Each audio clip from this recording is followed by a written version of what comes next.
बलात्काराच्या घटनेने हादरलेल्या कोपर्डीमध्ये राज्य परिवहन महामंडळाकडून बस सेवा सुरू करण्यात आली आहे। श्रीगोंदा, कुळधरण आणि कोपर्डी मार्गावरून ही बस धावतीये, त्यामुळे विद्यार्थ्यांनी आनंद व्यक्त केलाय। अहमदनगरच्या कोपर्डीमध्ये निर्भया कांड घडल्यामुळे राज्यामध्ये एकच खळबळ उडाली होती। यातच या भागातील शाळेच्या वाटेवर जंगल असल्यामुळे मुलींच्या सुरक्षेचा प्रश्न ऐरणीवर आला होता। यामुळे राज्य परिवहन महामंडळाकडून ही बस सेवा सुरू करण्यात आली आहे। तसंच विद्यार्थिनींना शाळेचे पास देण्यात आले। सकाळी आणि सायंकाळी अशा 2 वेळा ही बस धावणार आहे।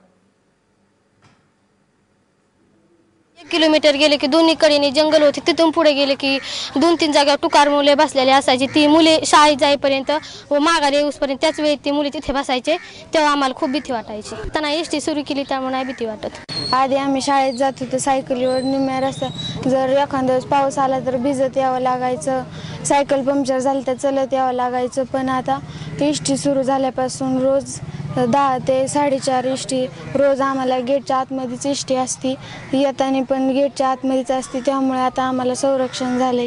पूर्वी शाळेत सायकल जायचे तेव्हा साऱ्या मुली जात नव्हत्या, आता साऱ्या मुली चालल्या बस आली, त्यामुळे सुरक्षित पहिला सायकली जाताना भीती वाटायची, आता भीती वाटत नाही।